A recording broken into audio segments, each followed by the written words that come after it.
Welcome everybody that we have online. We're going to wait a few more minutes to see if we get some additional participants to sign on before we start the session.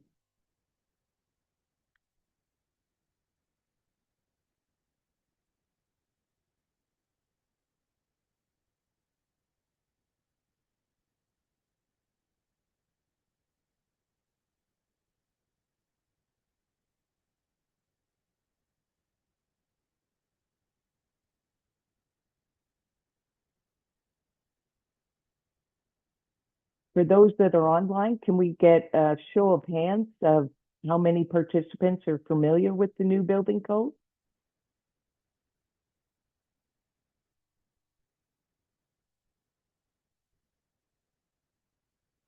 We've got a couple, but not many. So it sounds like this is going to be a very relevant topic.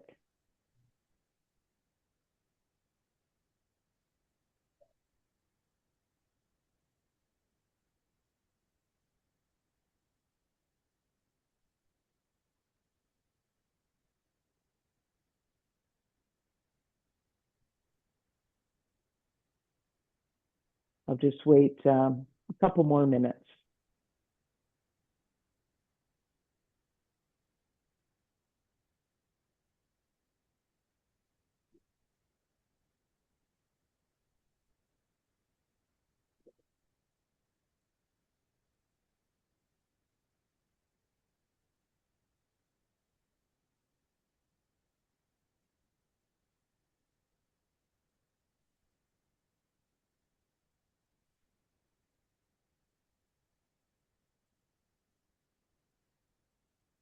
I can see that our crowd is growing, so I think we can get started and others can just jump in as they come along.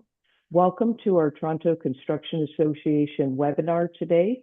We're addressing the 2024 building code changes, and definitely these changes are a game changer. Next slide. There we go. Sorry about that. No problem.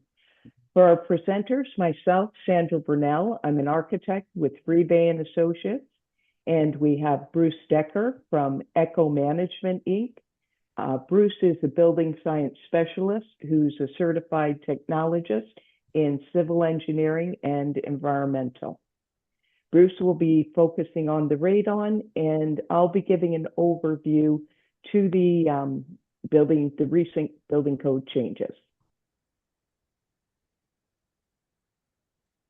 So out with the old, in with the new. One of the things that are really important is to recognize that many of the contracts will say either in their front end, on the drawings, wherever, the architects will note that it is the responsibility of the contractor to construct the building in accordance with the most recent codes and regulations. These subcontracts also are often tied back to the main contract, which means the subcontractors are also liable for doing the same. Of course, they're all responsible to build to the code, but it's not always that we get all the details that are necessary in the drawings to construct. So the new code addresses the evolving needs in construction, sustainability, and safety. There's approximately 2,000 changes in this code, and it is now replacing the 2012 building code. The key changes include the new requirements for the Radon Gas Protection. These requirements address all new construction and renovations, both commercial and residential.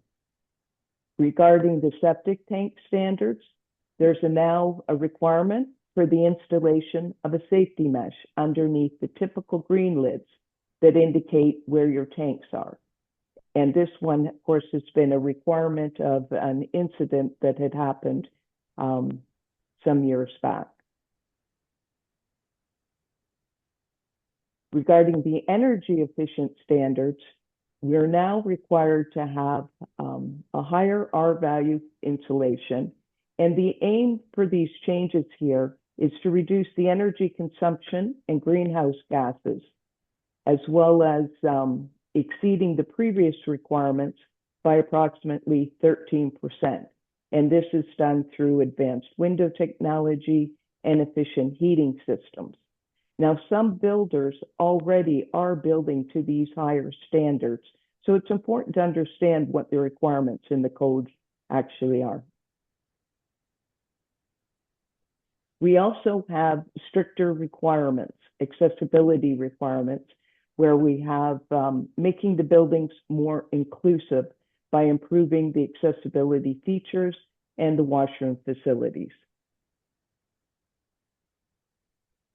Regarding sustainability, we're promoting the use of environmentally friendly practices and conservation of resources through sustainable building materials, waste management, and water efficiency.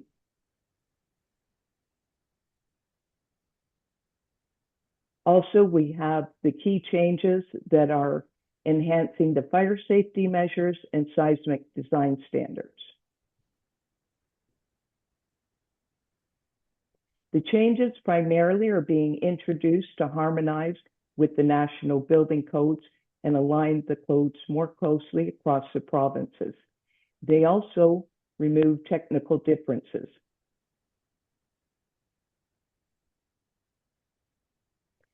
The format is an objective-based format, and this is the third edition that's published in an objective-based format. It augments specific technical requirements by identifying the underlying objectives and sub-objectives of those requirements. It's also introduced streamlined approval processes through the digital permit applications and clearer guidelines. While this code came into effect on January 1st, 2025, there was a grace period up to March 31st, 2025, which allowed the use of the 2012 building code for applications with drawings that were completed mostly before January 1st. Bruce, just before we go, I was missing a slide here.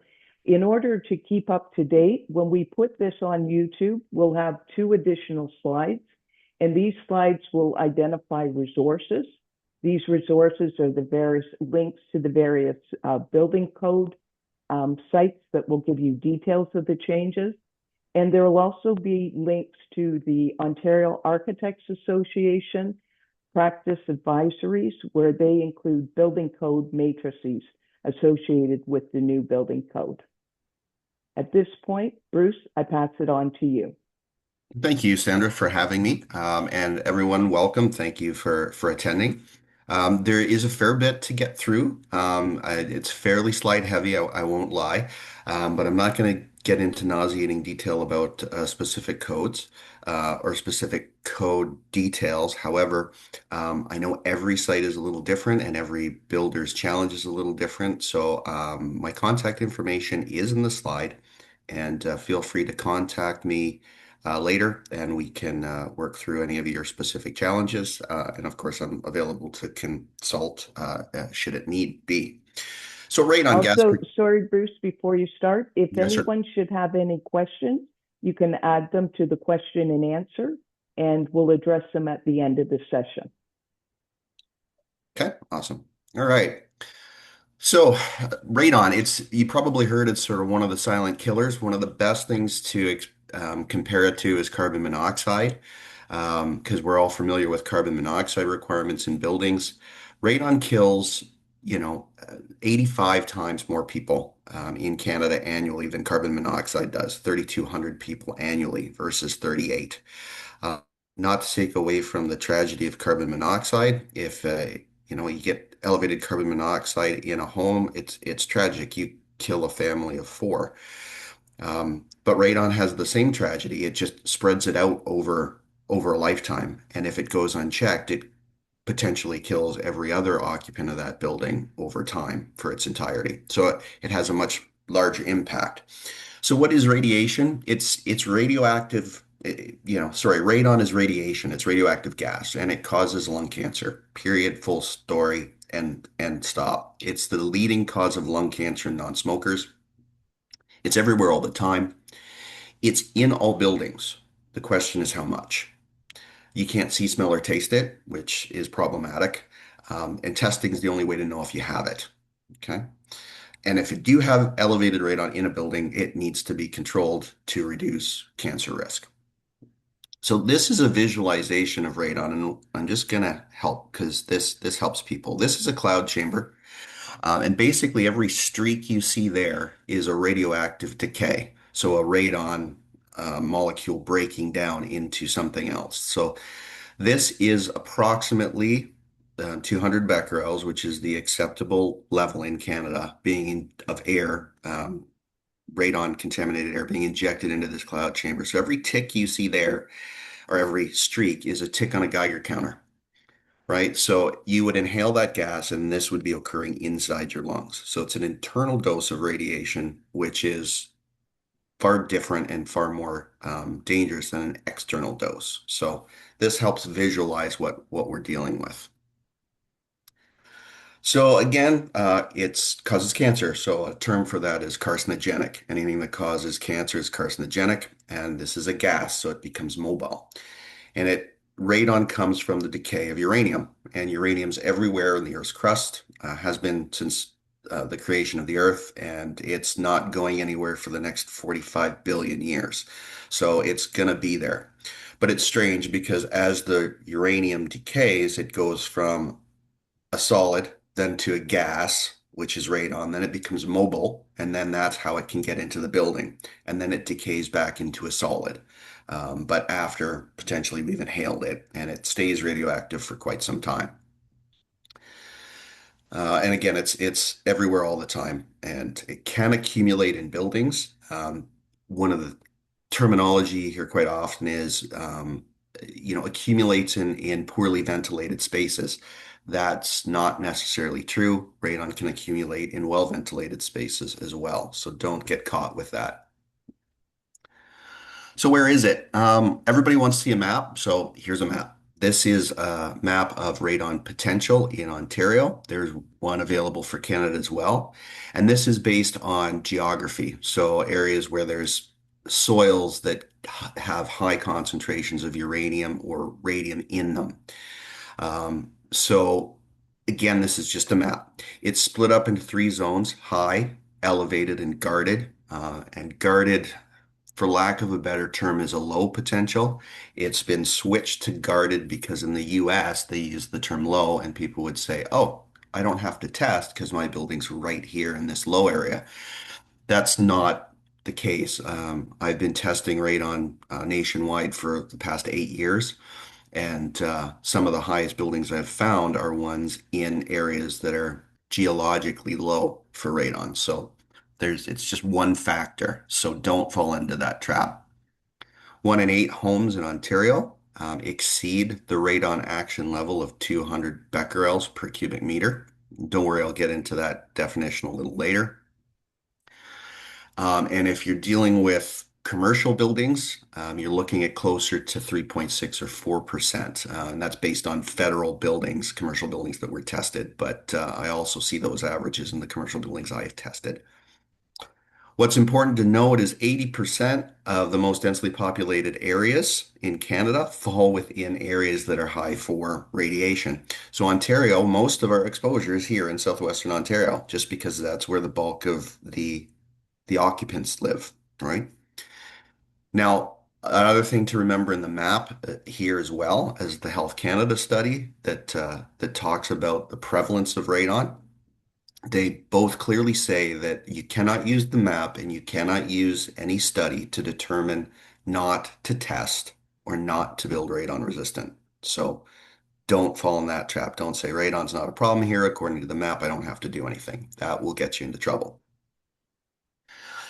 So if it's not just about where the house sits or the building sits, well, what's it about? Well, clearly, if you're sitting on an area that's high in uranium, you're sitting on a source where there's high contamination. Yes, that's clearly one. But the construction methods, how was the building constructed? Is it below grade? Is it slab on grade? Is it on stilts? Is there a parking garage under it? So a lot of different things.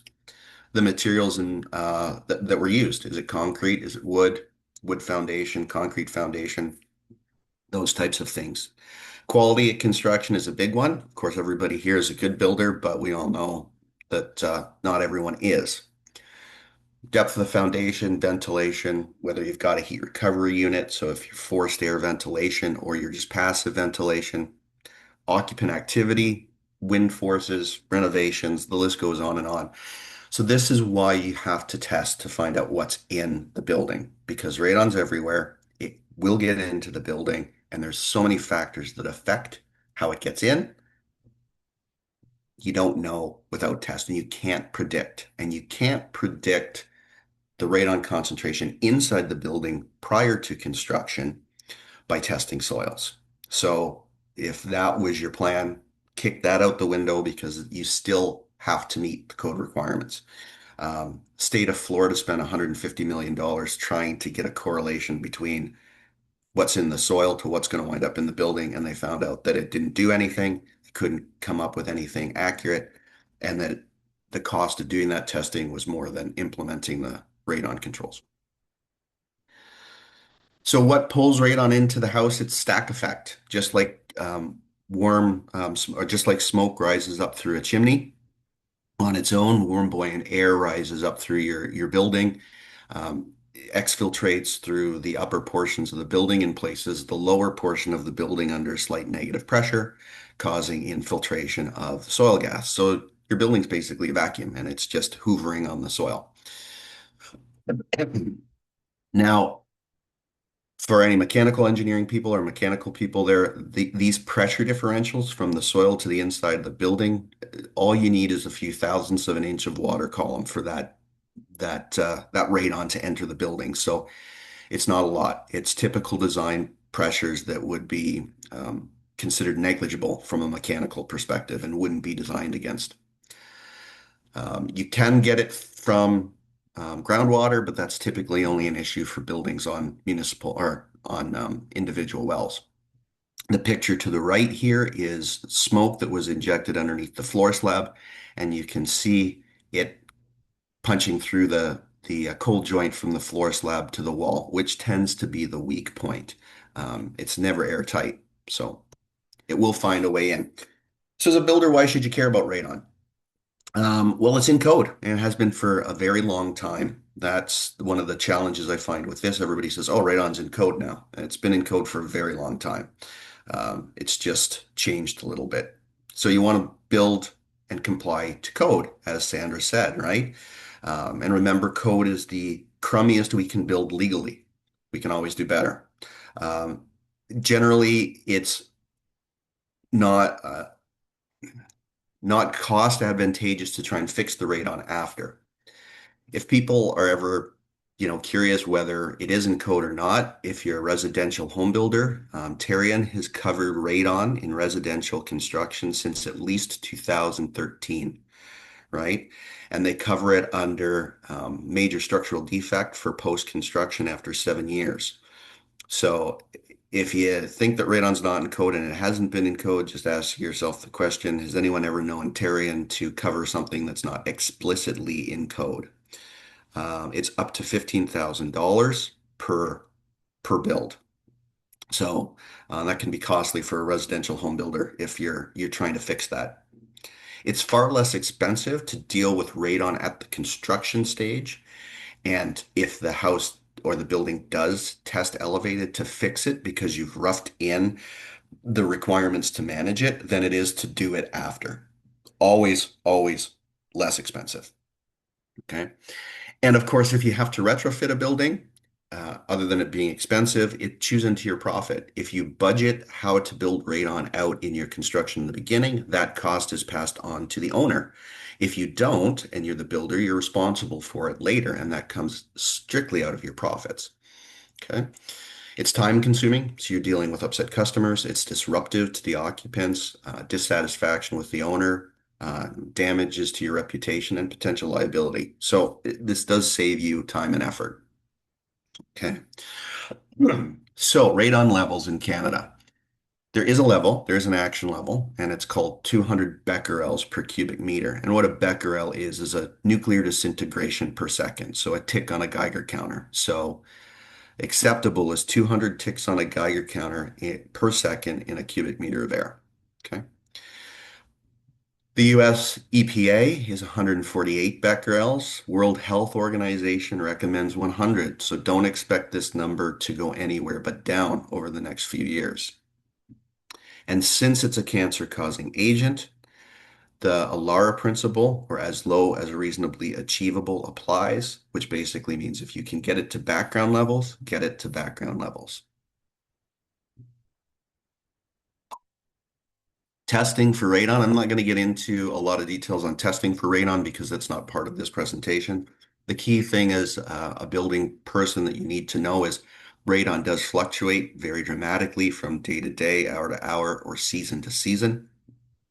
So to account for that fluctuation, before you fix a house or mitigate a house or a building, um, to determine the radon concentration, it's a long term, which is a 91-day test, and it's conducted in the heating season because you want to get the stack effect when it's at the worst case and when there's frost in the ground, preventing radon from escaping to the atmosphere, therefore building up in the soil to a higher concentration, and occupants tend to have their windows closed.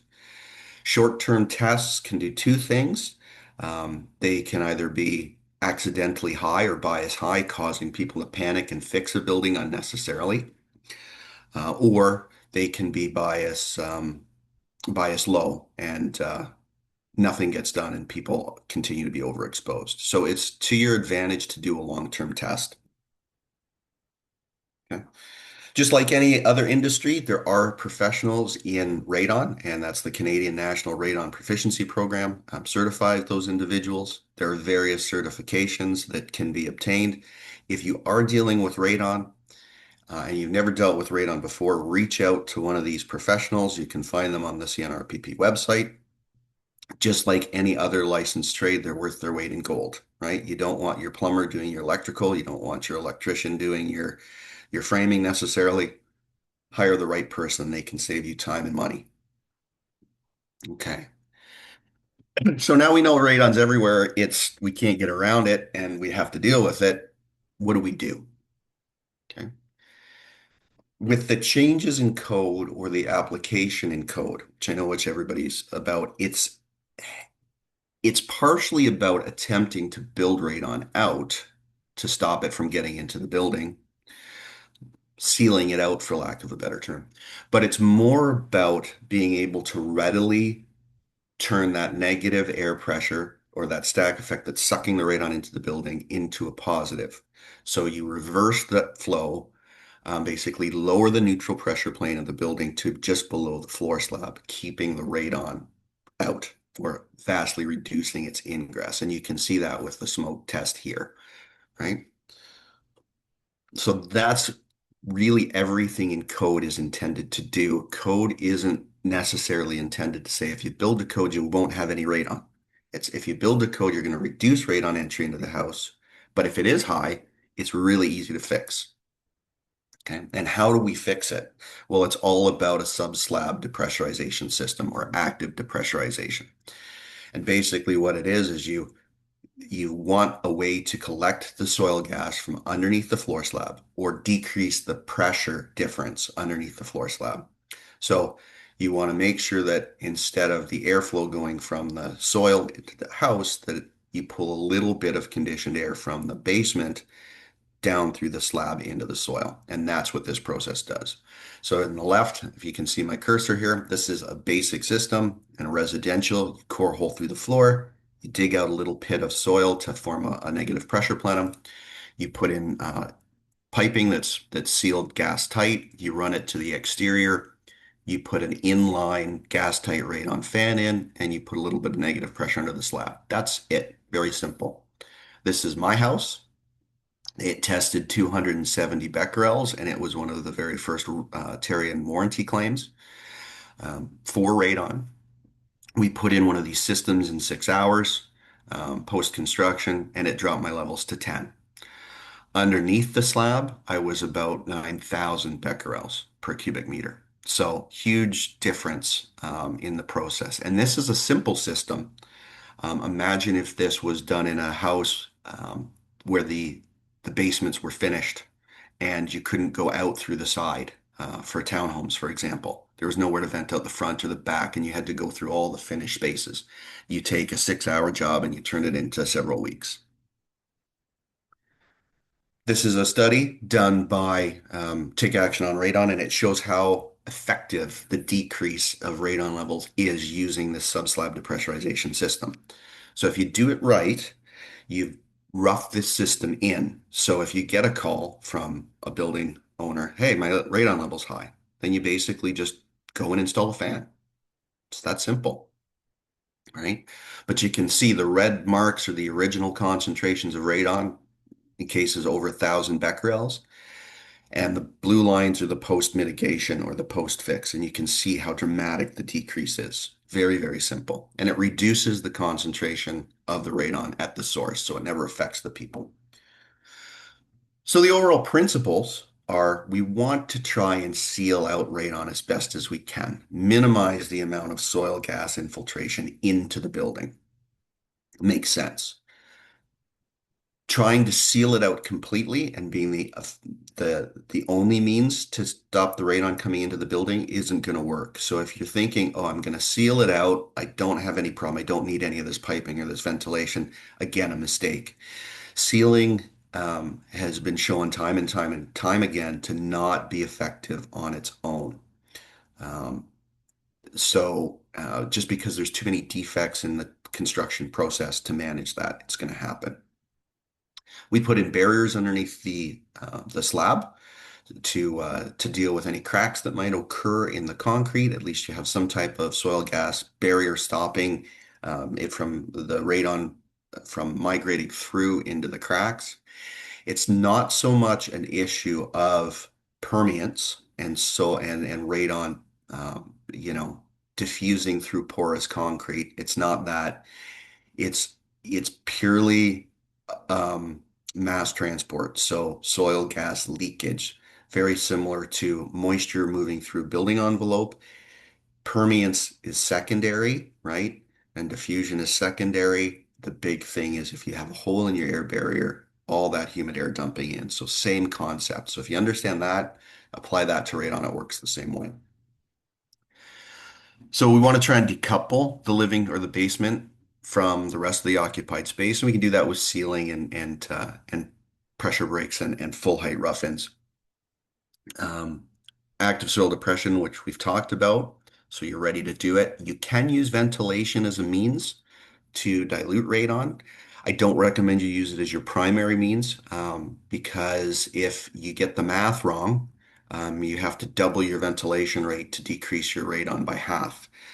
And you're putting extra wear and tear on the ventilation system, extra cost for uh, the operation of that system. So, mechanically, it might seem like a great fix. I'll just vent it out. But again, time and time again, it's shown to not be the most effective.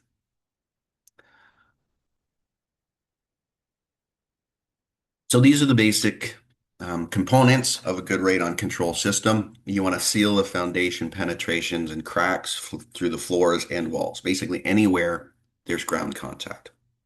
If you're using masonry block, you want to make sure that the bottom course is sealed so that nothing comes in through the bottom course into the walls. Okay. And that includes lateral penetrations too. If you have a lateral penetration into the soil, into the wall, radon's going to get in and it's going to dump out the top course of the brick. So you might want to seal the top course of the brick as well. Seal the floor slab perimeter with caulking around the edge, right? Seal centers of hollow columns, seal sump pits, soil gas membranes under the slab. Again, they serve a few purposes. They stop the concrete from getting into the gravel below, which you used for your soil collection, but it also stops the soil gas from leaking in should a crack develop post-construction. So that's what the membranes are for. Soil gas collection layer, which is typically clear gravel. There are other mechanisms if gravel's expensive in your area. And your rough in, that's the pipe rough in to extend the system and activate it if necessary. There's a Code only requires a stub to come up through the floor, but you can do a full height rough in or a full passive stack or a sidewall discharge. I recommend planning and putting in your full rough in from the get-go.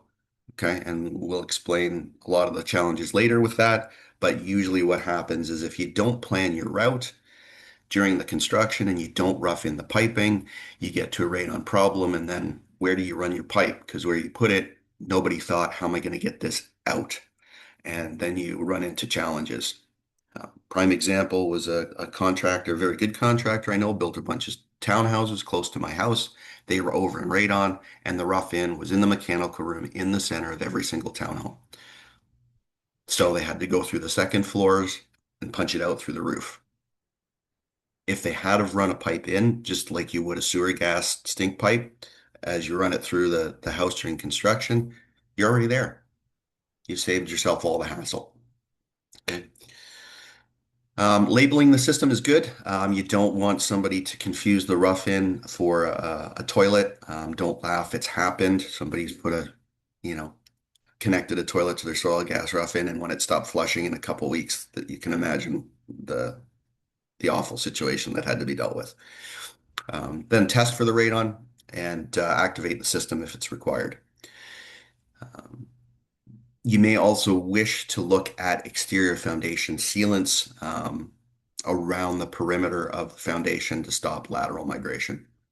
You can use ventilation as a mechanism. There are radon stats. So just like a thermostat, it measures radon continually and can pilot a ventilation system, an HRV, or pilot your fresh air and call for more fresh air when the radon levels increase. This meter is a smart meter, so it tends to learn the radon concentrations and the rhythm of the ventilation system and will sort of level things out over time. Still increases um, the maintenance and the wear and tear on your system.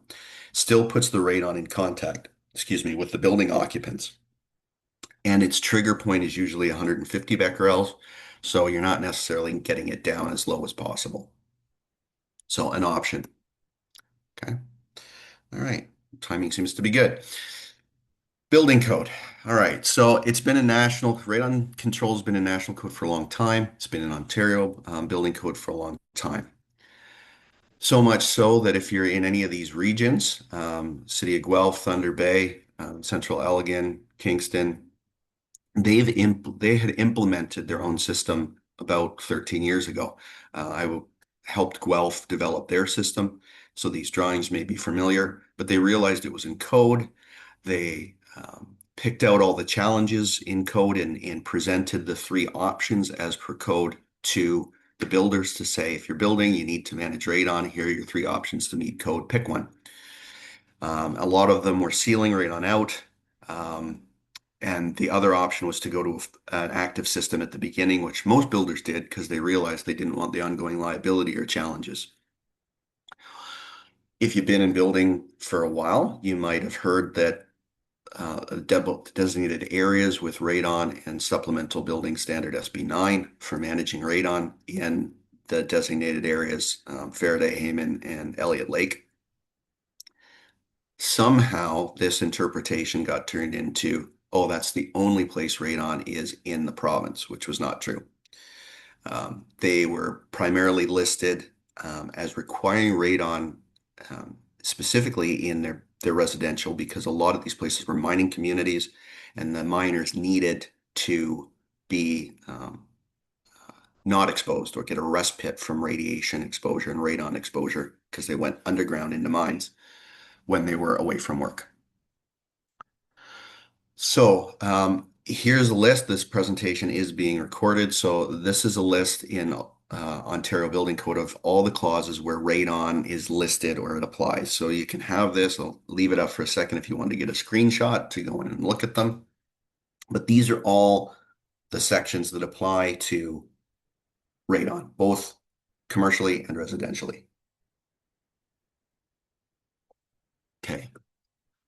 So the key thing, and Sandra touched base on it earlier, is it's an objective-based code. And OH1 very clearly says An objective of the code is to limit the probability that as a result of the design or construction of the building, a person in a building will be exposed to an unacceptable risk of illness due to indoor conditions. The risks of illness due to indoor conditions addressed in this code are those by OH1, inadequate indoor air quality. So if your radon's too high, you have inadequate indoor air quality, you haven't met the objective of the code, period. So that's where it all stems from. This talks about the designated areas. The designated areas, again, Elliott Lake, Faraday, District of Hayman. It still lists them as additional areas. It still lists them as, you could say, designated areas, but keep in mind that it says in addition to all other requirements, you have to ensure the radon is below 200 becquerels in these buildings. This is a bit of a relic in my opinion. It still has SB9 in the code. SB9's been significantly rewritten to the point where it doesn't do a lot, but just the key thing of this is don't think that if you're outside of these areas, you don't have to do anything. If you're outside of these areas, you still have to follow all the requirements and then go to SB9. Okay, so these never were the only areas in Ontario where radon existed and it was required in construction. Okay, and that applies for both Part 3 and Part 9, so it's not just residential. To give you an idea, this is an old survey from Health Canada. These are the percentages of homes that tested over 200 becquerels.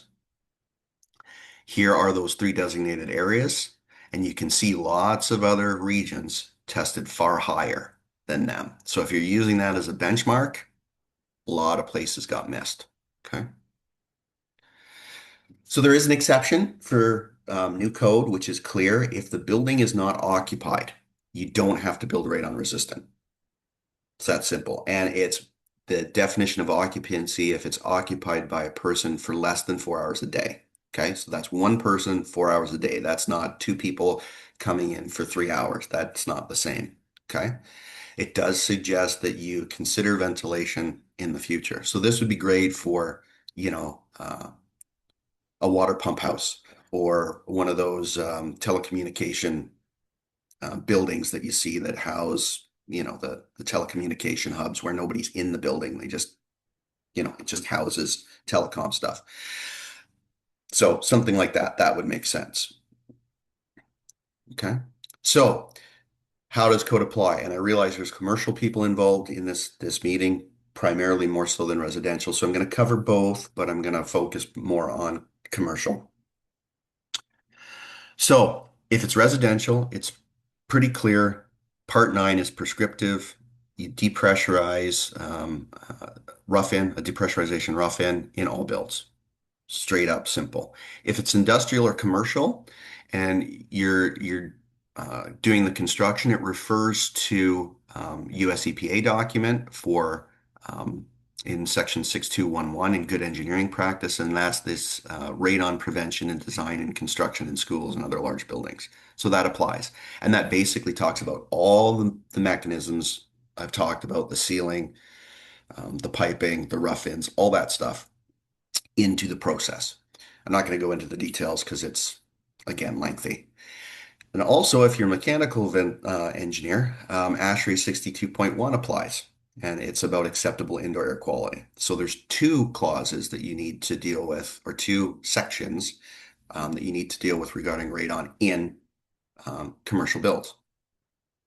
For the US EPA document, I'll be straight up, it's old, 1994, but hey, the physics still works, and it's still the prime document of reference. There are better documents available that you can use. You just have to know how to do the design calculations to show that you still conform with this standard. So that's doable. The interesting thing about this is it gives a discharge from your radon exhaust system to your intake of 7.6 meters or 25 feet. That's excessive, but that's what's in that standard. Okay. That's important because if you're following that standard, you'd have to meet this. But there's contradictions. Just bringing it to your attention. With ASHRAE 62.1, if you're familiar with it, you're allowed to manage indoor air quality one of three ways: the ventilation rate method, the indoor air quality procedure method, natural ventilation method. Keep in mind that 62.1 was never intentionally designed to deal with radon, but it's enforced. And we've had to deal with that as professionals and the association. Um, Radon class, or sorry, ASHRAE classifies radon as a class 4 gas, which is the most hazardous gas that you can get in a building. But they have recognized that their definition of that is 200 becquerels or over. So if you're less than 200 becquerels, you don't have a class 4 gas in your building. If you're over 200 becquerels, you have a class 4 gas in your building. Okay. If you're following this design process, your discharge has to be 10 meters or 30 feet away, not the 25 feet in the US EPA document. Okay. And it also contradicts new information saying that it can be 3 meters away. If you do follow um, the calculation process in ASHRAE, you can get to the 3 meter discharge distance because we've done that calculation before to get you there. So we've had members in our association that have had to deal with HVAC engineers that are saying, no, no, no, no, it's got to be 30 feet. And we've had to go through the process to make it more realistic. So something to keep in mind. And of course, there's a paradox to this. Neither OBC or ASHRAE tell you you have to test the radon concentration in a building. That's not part of code. It's required under occupational health and safety law, but it's not part of code. So a mechanical engineer goes and designs a system. They say they designed it in accordance with 62.1. The radon's not tested. You don't know if your system worked or not. You have no idea, right?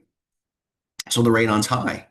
So you clearly have a non-conformance issue with code and ASHRAE 62.1, right? Um, so, what do you do?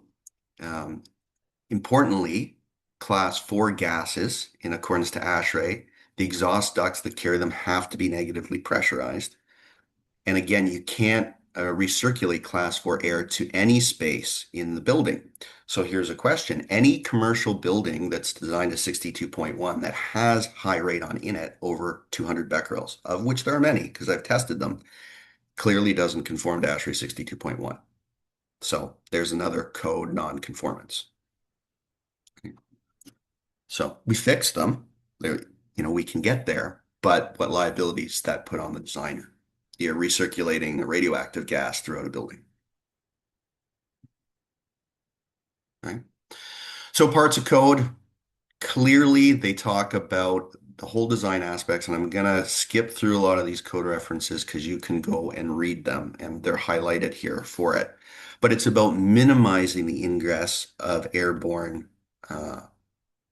radon or soil gas into the building. Minimizing.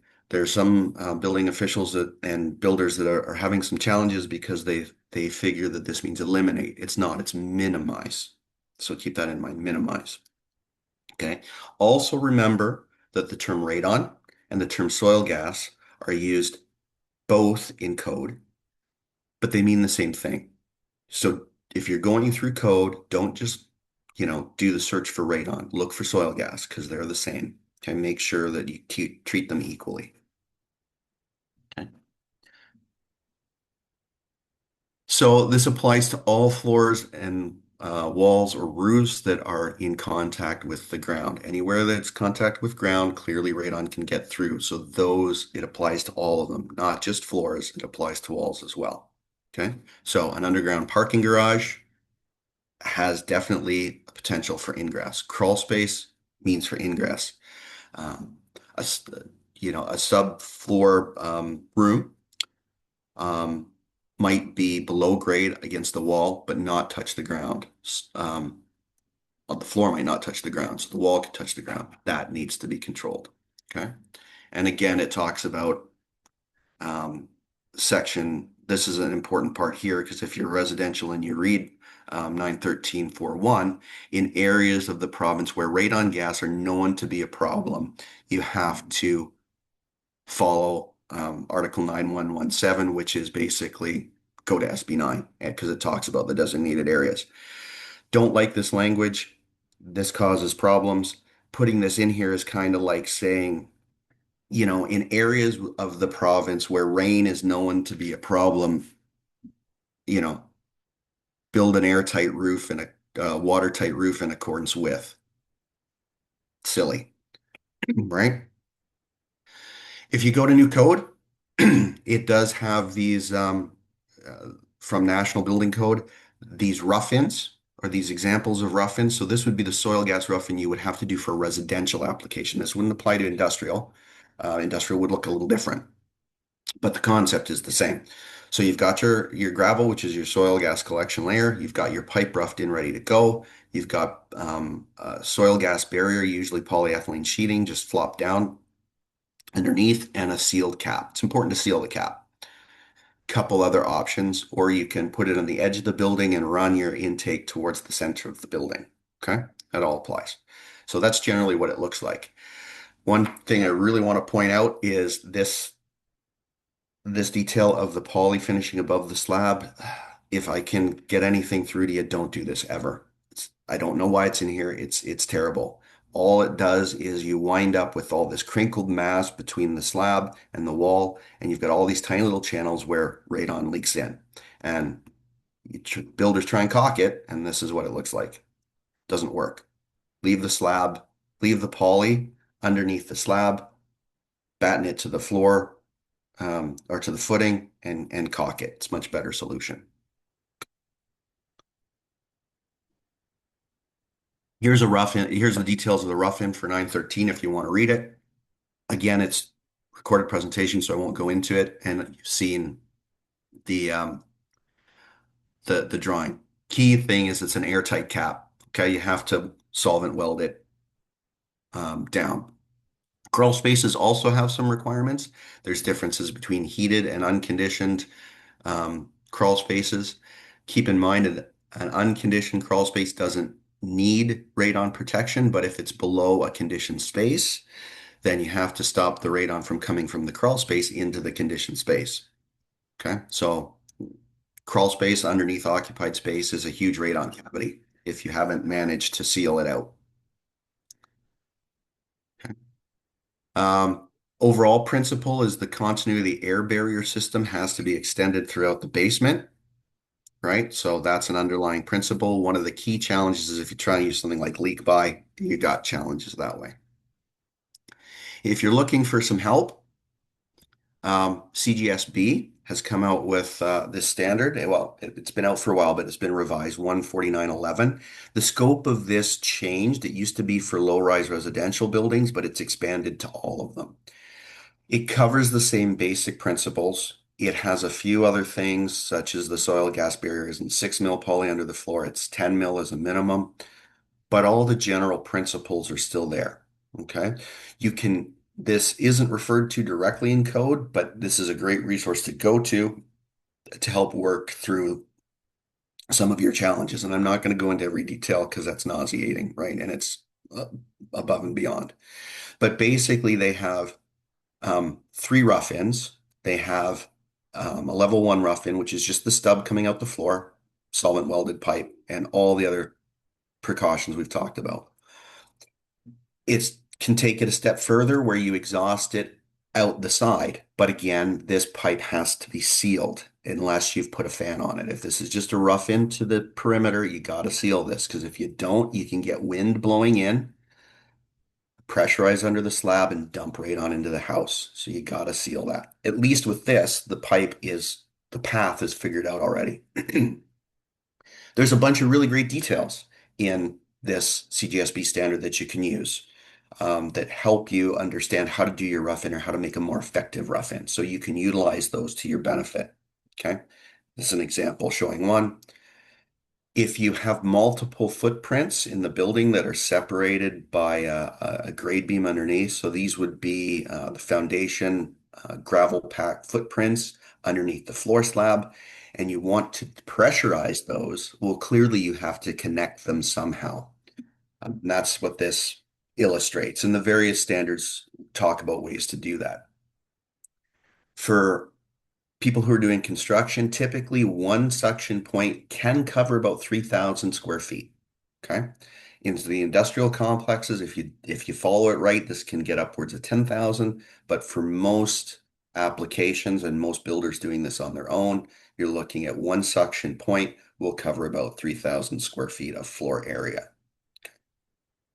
No guarantees, right? So many other things apply, but that's a good rule of thumb. Again, here's the sidewall discharge rough in. The benefit with this is whether it's commercial or industrial, at least, or sorry, residential, at least you've planned where the pipe's going, right? So if the basement gets finished, it's already there. Okay. Again, you have to seal this pipe until you activate the system. This is better, a full height rough in for a couple of reasons. You gain a passive stack effect. You decouple the floor slab from the building pressure instantly. It's to outside, and you get about a 50% reduction with radon. This is what I recommend to most people. It's a little bit more money, but it saves a lot of headaches and is much better thought out. You need to insulate the pipe in the unconditioned spaces. Reason being is it's moving a lot of humidity from the soil. If you don't insulate it, it will freeze and it'll plug. Okay. Some details on how to manage crawl spaces. The crawl space, if you're not pouring a floor over top of it, you can depressurize under the membrane. So you have a sealed polyethylene membrane or other material, and you can depressurize under that as well. Works very, very effectively. Some piping details. Typically for residential systems and a lot of commercial systems, this is 4-inch inner diameter piping. It can be anything, but most common it's PVC. Usually it's schedule 40 because you want it to be robust enough to not be damaged throughout the life of the building. It's important not to build water traps in it like this one. As I told you, you're pulling a lot of humidity out, liters upon liters per day. And this forms a very nice P-trap. And then it drowns your fan and you're not moving any gas. Okay. So you don't want to build any P-traps. You want all your piping to drain back a minimum 1% towards the soil so that it drains out. Okay. Um, Wide sweep fittings or 22 degrees instead of 90 just reduces the pressure and reduces the air noise going through the system. And there's usually a requirement to pressure test the piping to make sure that it's gas tight. Just don't do it with the fan in line, particularly if you're doing a water test. It'll destroy the fan. Okay. One of the benefits of the CGSB standard for new builds is if you rough in your pipe full height, these are the clearances you have to meet for residential applications or other buildings, and you can use that to argue with ASHRAE. These clearances are much less restrictive than a system that gets put in post-construction. So you can save yourself a lot of hassles by planning that.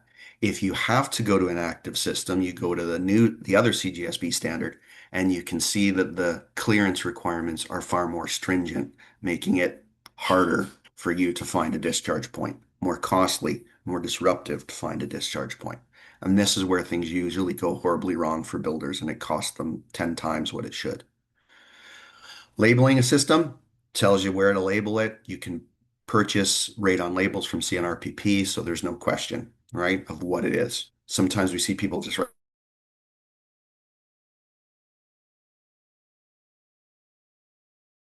radon on it, and then people think that anything, right? So these are good. Okay. We're doing okay. I'm a little tight on time, but I'm almost done. Some specialty products. IPEX. I don't get any kickback from mentioning any of these products. I'm just throwing them out there for everybody. IPEX has a whole suite of radon control products that meet all the piping, labeling, and standard requirements. This is primarily designed for residential. If you do use this pipe for commercial, the above grade portion doesn't meet the flame spread or smoke spread ratio in their 6-inch pipe. There is a workaround, so you can just get on the horn with IPACs and they will provide the stickers and they'll just give you their commercial grade 6-inch pipe for the commercial applications to meet your smoke and flame requirements. Kafka for spray foam has a system. You can use spray foam underneath your floor slab instead of polyethylene sheeting um, as your process. Kafka has gone through the challenge of designing a system so you can follow that process. Um, but spray foam is a very effective radon barrier, particularly when you put it 2 inches nominal, closed cell, 2 pound closed cell. That you would for a moisture vapor barrier. So you can get your air barrier, your vapor barrier, and your radon barrier in one monolithic application. Okay. Owens Corning has a system as well if you prefer rigid type insulation underneath the slab. I reviewed the system. It's a great system.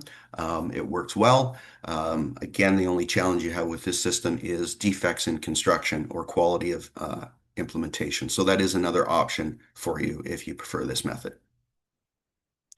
If you want to use a cage instead of just running perforated pipe or dumping a pipe in, there are commercially available cages that form your suction pit.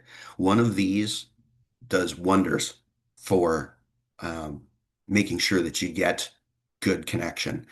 These are the types of things that take your 3,000 square foot control area to 10,000 and around. Okay, so worth considering.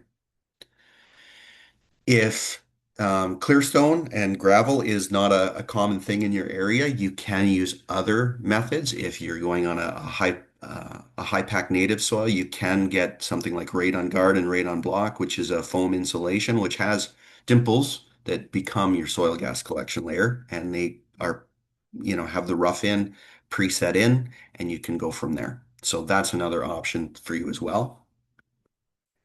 Dimple board, this is used quite often. It's great product for controlling hydrostatic pressure on a foundation.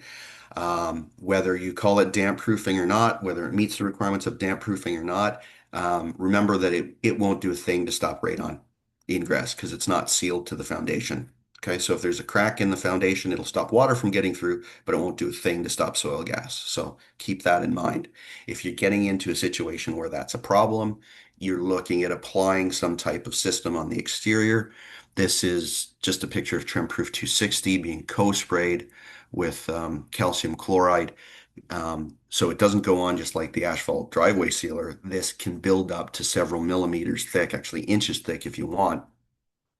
And it provides a very elastomeric coating. So if you get a post-construction crack, you've mitigated the soil ingress from that.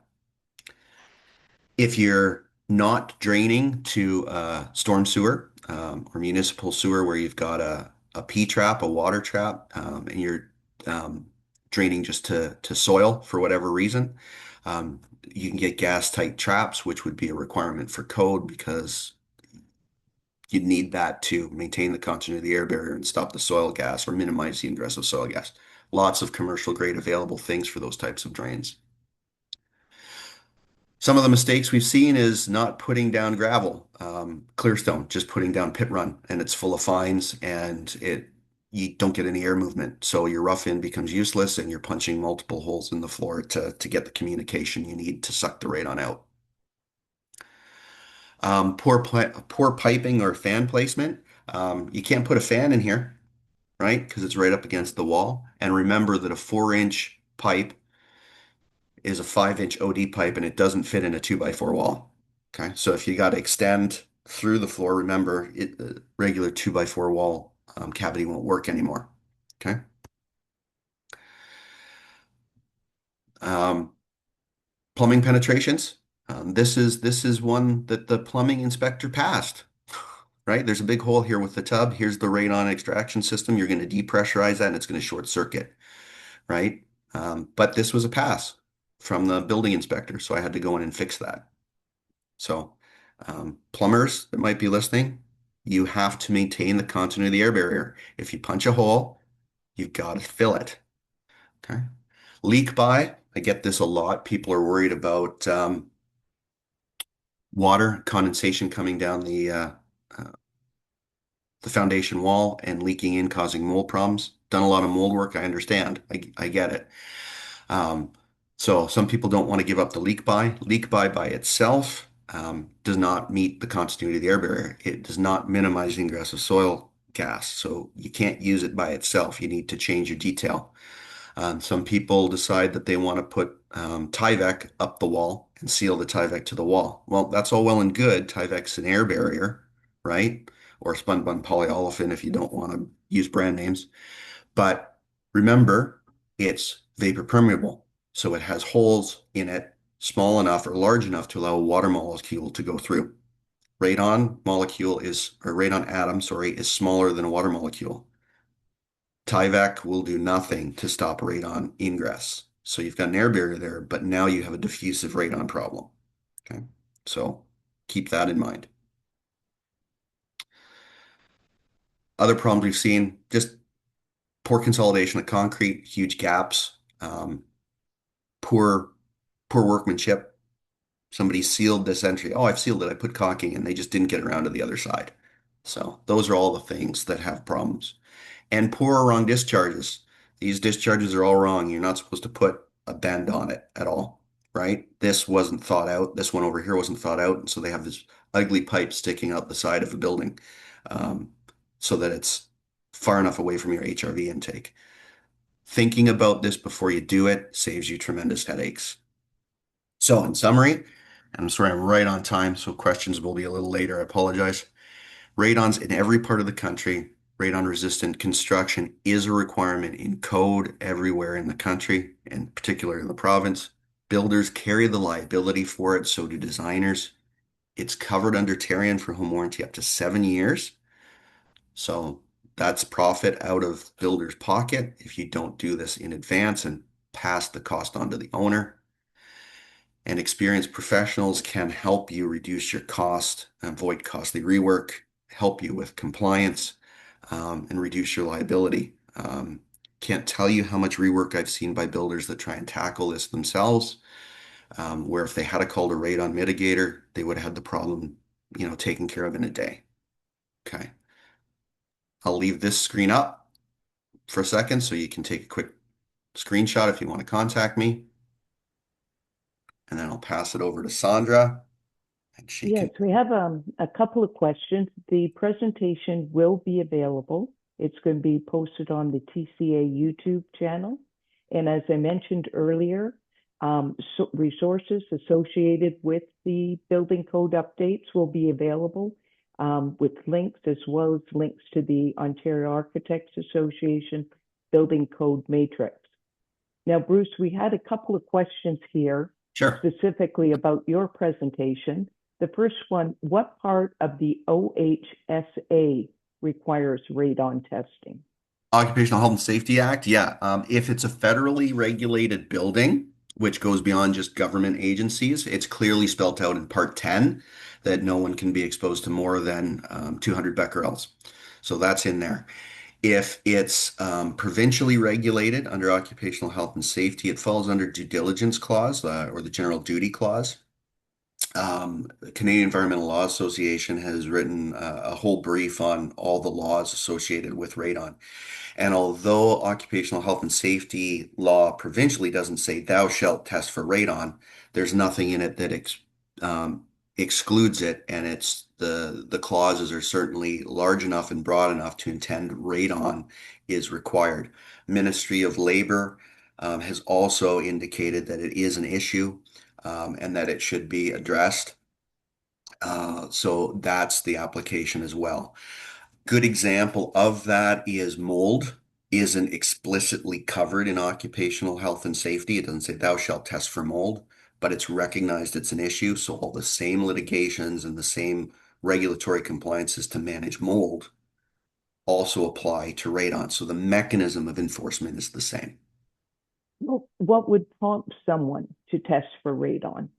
Um, Knowledge, right? I get tons of situations where commercial um, workplaces say, I've heard about radon being an issue in my house. I Googled it. I went on and found some information, and I found it's in every building. I want my workplace tested, Okay. right? They go to the Joint Health and Safety Committee. We have another question. Do buildings with watertight foundations, i.e. bathtub foundation, need radon collection pipe roughed in the slab on grade? Okay. Um, I'm not familiar with the term bathtub foundation, right? But if you're if you're building below the water table, if that's where that's coming from, and you're trying to keep the hydrostatic pressure out, clearly you're doing mechanisms to keep out soil gas, right? So I think that one would be a commercial grade thing. That's a specific one. So I encourage anonymous attendee to reach out to me if they want to discuss some more details on that. Um, but if there is any potential for soil gas to get into the building, you'd still have to follow the requirements, and it would be different if you were being prescriptive for Part 9, or if you're doing Part 3 or Part 6 for commercial, because then you get the design professional involved. To answer what I believe is the second part of that question, is it required on slab on grade? Yes, a slab on grade building would require radon gas controls. Some of the highest concentration I've found have been on slab on grade commercial buildings. One was 1900 becquerels, right? So, Now, one other question, it's not on the list, but you had indicated that the Ontario Building Code says the radon is where known to be a problem. That mhm. vague, rather vague requirement. As far as you're aware, has this ever been challenged to Um, determine that?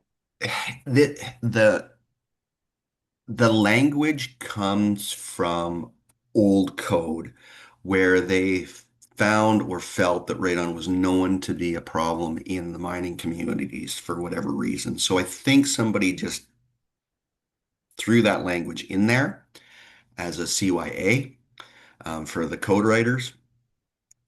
If it was ever challenged, and part of I guess it is challenged, it has been challenged because that's why Tarian said we have always covered radon in construction because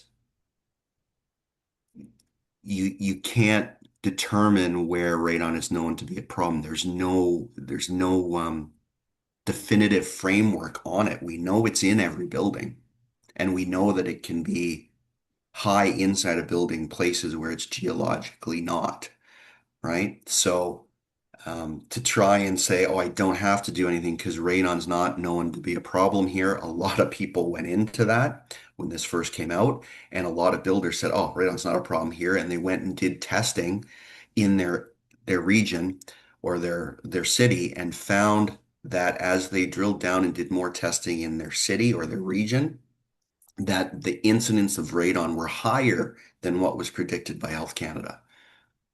And we see that time and time again with the 100 test kit challenge through Take Action on Radon. Almost every time you test a community or do more testing in a community, you find higher incidence of radon than were previously predicted. Excellent. Fantastic presentation, Bruce. Very, very useful information. On behalf of the Toronto Construction Association Environmental Committee, I'd like to thank everybody for joining us today.